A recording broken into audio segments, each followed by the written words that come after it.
the theme this year for World Mental Health Day, it's time to prioritize mental health in the workplace. What are your thoughts when you hear that theme? I cannot,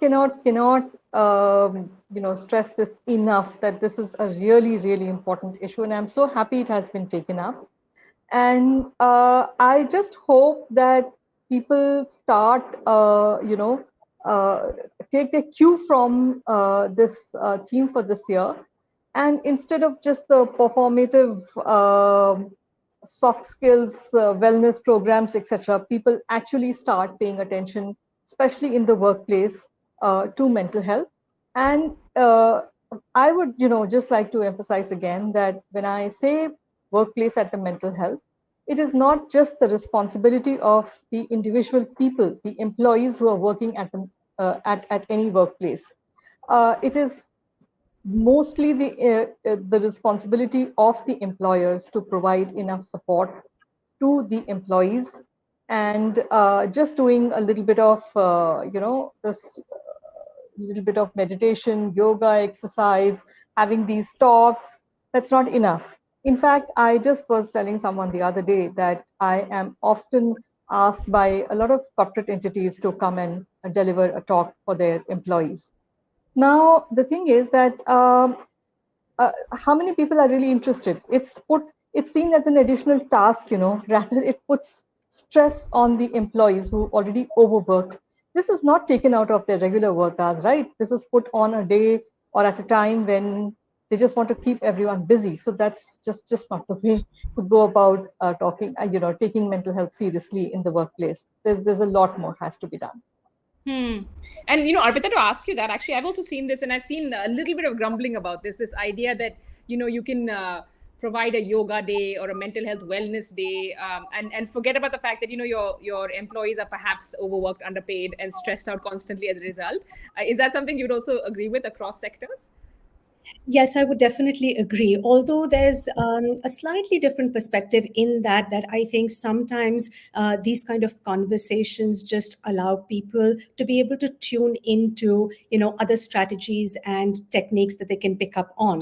So it's not about just having like an isolated talk and saying today's the yoga day, but how maybe things like breath work, yoga, meditation, any kind of an exercise routine can be integrated into the life of the individual. It can make a very, very big difference to the way they're coping with stress. So I think the purpose that these kind of talks and workshops can fulfill is to create a lot more awareness about what are the changes that the individuals can bring about and incorporate these skills into their day-to-day functioning as a way of coping with their stress. And I'm just going to quote. I wasn't able to really share this screen, but I'm going to add it in post production, hopefully. But this WHO fact guide, and there's a resource talking about how important it is to promote and protect mental health at work. They talk about manager training for mental health, so you can help managers recognize and respond to when your supervisees are experiencing emotional distress. They talk about training for workers in mental health literacy and awareness. They talk about interventions for individuals to build skills, as Arpita was saying, to manage stress and reduce some of those symptoms. And there's a separate section entirely, and I'll bring you both in on this, which is, one is preventing and protecting and promoting mental health in the workplace, and tips that we might all benefit from using. And then the other is to support people who have pre-existing mental health conditions, to help them participate in and thrive at work. And that's something I think we hear less of, and might be helpful to think through also what is an approach there.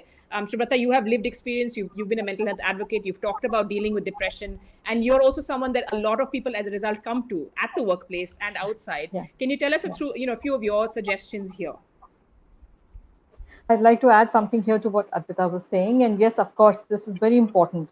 But as you pointed out, wellness is one thing, and people keep talking about doing something which is preventative or preventive as far as mental health is concerned.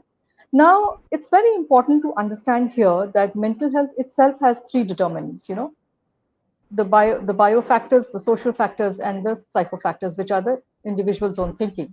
So therefore, mental illnesses also are of biopsychosocial origin. Now, it's not possible to prevent. Suppose somebody loses a loved one. How can they prevent grief? How can they prevent that grief from morphing into maybe depression?